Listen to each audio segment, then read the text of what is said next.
ঐতিহাসিক এক প্রত্যাবর্তন দেখলো বাংলাদেশ। ঐতিহাসিক এক প্রত্যাবর্তন। তারেক রহমান দীর্ঘ ১৭ বছর পর বাংলাদেশের মাটিতে পা রেখে তার যে আবেগ, মাতৃভূমির প্রতি তার যে ভালোবাসা, তার বহিঃপ্রকাশ দেখালেন। তিনি জুতা খুলে মাটির উপরে পা রেখে মাতৃভূমিকে অনুভব করার চেষ্টা করলেন। সেই চেষ্টা আমরা দেখেছিলাম তিনি যখন হযরত শাহজালাল আন্তর্জাতিক বিমানবন্দরে এসে পৌঁছেছেন, তাদেরকে বহনকারী বিমান যখন পৌঁছেছিলেন। এই মুহূর্তে আমরা যে দৃশ্যটি দেখতে পাচ্ছি, এই মুহূর্তে তারেক রহমান যাচ্ছেন জুলাই ৩৬ এক্সপ্রেস ওয়েতে, যেখানে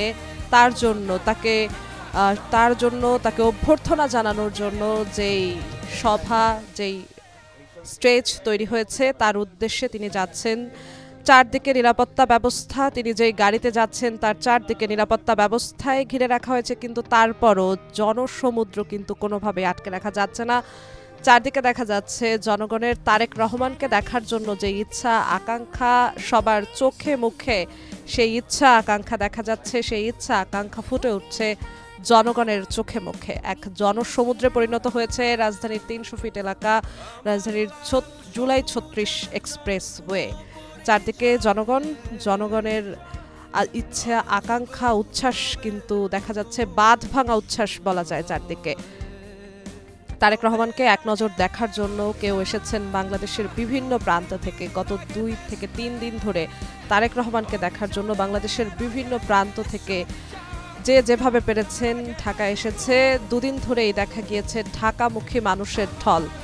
কেউ এসেছেন যারা দক্ষিণবঙ্গের আছেন, কেউ এসেছেন লঞ্চে করে যারা উত্তরবঙ্গের আছেন, কেউ ট্রেনে করে, কেউ বাসে করে তারেক রহমানকে দেখার জন্য, তাকে অভ্যর্থনা জানানোর জন্য, তার স্বদেশ প্রত্যাবর্তনের জন্য, তার স্বদেশ প্রত্যাবর্তনের ঐতিহাসিক স্বদেশ প্রত্যাবর্তনের সাক্ষী হতে যে লাখ লাখ মানুষ ঢাকায় এসেছেন, সেই চিত্র দেখতে পাচ্ছি। সেই মানুষের উচ্ছ্বাস আমরা দেখতে পাচ্ছি, বাঁধ ভাঙা উচ্ছ্বাস। এই মুহূর্তে দেখতে পাচ্ছি তারেক রহমানকে বহনকারী যে বাসটি রয়েছে, বুলেট প্রুফ বাস, একদম নিরাপত্তা, নিশ্ছিদ্র নিরাপত্তার মধ্য দিয়ে সেই বাস কিন্তু এগিয়ে যাচ্ছে এবং চারপাশে জনসমুদ্র, মানুষজন তারেক রহমানের উদ্দেশ্যে হাত নাড়ছেন এবং তারেক রহমানও কিন্তু সাড়া দিচ্ছেন। তাকে বহনকারী যে বাস রয়েছে, সেই বাসের একদম সামনের দিকটাই রয়েছেন তারেক রহমান এবং সামনের দিক থেকেই কিন্তু তিনি হাত নেড়ে জনগণকে দেখাচ্ছেন যে তিনি ফিরে এসেছেন এবং জনগণ যে তাকে দেখার জন্য, এক পলক দেখার জন্য অপেক্ষা করছিলেন, সেই জনগণকে তিনি কিন্তু হাত নাড়ছেন এবং তিনি বোঝানোর চেষ্টা করছেন যে ১৭ বছর পরে তিনি ফিরে এসেছেন। সেই চিত্রই আমরা দেখতে পাচ্ছি। জনসমুদ্রে পরিণত হয়েছে রাজধানীর ৩০০ ফিট এলাকা এবং সেখানে রয়েছে বাংলাদেশ জাতীয়তাবাদী দল বিএনপির পতাকা, রয়েছে বাংলাদেশের পতাকা এবং তারেক রহমানকে যেই বাসটি বহন করছে সেই বাসের গায়ে কিন্তু লেখা আছে সবার আগে বাংলাদেশ। তারেক রহমান যেমন বলতেন, তিনি তার প্রত্যেকটি বক্তৃতায়, যখন তিনি লন্ডনে ছিলেন তখনও তিনি বলতেন যে সবার আগে বাংলাদেশ, এই স্লোগান নিয়ে তিনি এগিয়ে যাবেন।